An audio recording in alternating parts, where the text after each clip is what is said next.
And welcome back on this Saturday morning. Our guest right now, Andrew Gillespie, is an associate professor of political science at Emory University. Welcome to you. Thank you. Now, I understand you were at both the Republican and Democratic national conventions, one in Cleveland and Philadelphia. I'm curious to hear your thoughts on the differences.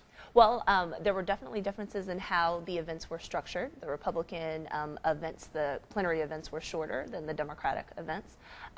Democrats and Republicans do things differently during the day.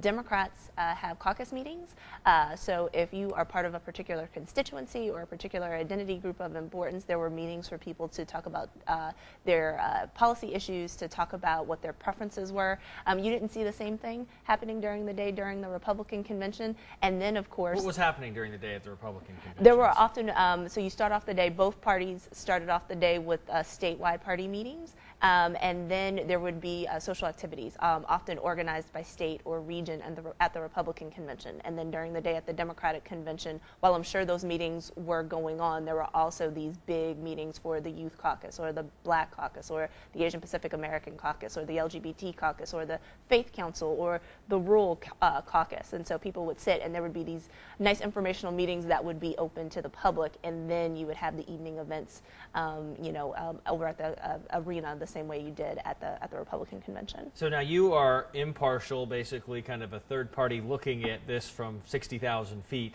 I'm curious to get your thoughts on the campaign so far. So, this is clearly the most exciting presidential election of my lifetime. And we say that every time, but this is really really true.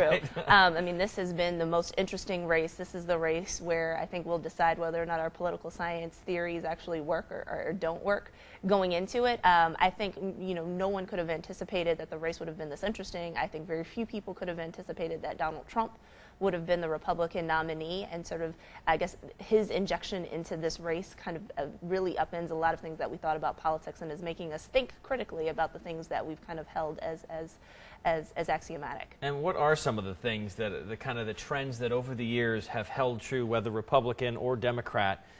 They seem to be good predictors and models for who ends up in Pennsylvania Avenue that this year may not hold. So I think there are two things that come to mind. There are three things. So there was a debate, a book that came out a few years ago called The Parties Decide. And so, the basic idea was that the national parties still really had a lot of sway in terms of picking who the presidential nominees would be. We know that ain't true And anymore, on the Republican right? side, that has been called into question. And so, I expect that next week, when my colleagues and I meet at the American Political Science Association convention, that there's going to be a lot of debate about that.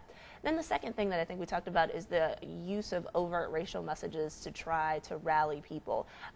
People thought that was no longer socially acceptable, so that candidates would then make subtle racial appeals, that they would use coded language, that they would make implicit appeals. So the fact that Donald Trump has actually been able to rally a base of supporters around explicit racial messages, and that he hasn't appeared to really be penalized for it, at least in terms of getting to the nomination, is something that I think we have to go back and reconsider. And then I think the final thing to think about is this ongoing debate about median voter theory. So median voter theory says that in a primary race or in a general election, when you have two candidates running against each other, the candidate who can appeal to the centrist voter, whoever sort of ideologically is in the center of that electorate, is the person who wins the election. Republicans were already going to try to challenge that theory. So you had people like Ted Cruz in primary season who were making the case that Republicans needed to nominate a conservative candidate, that not nominating a conservative candidate was actually turning off the Republican base. So that was already kind of coming up for contestation.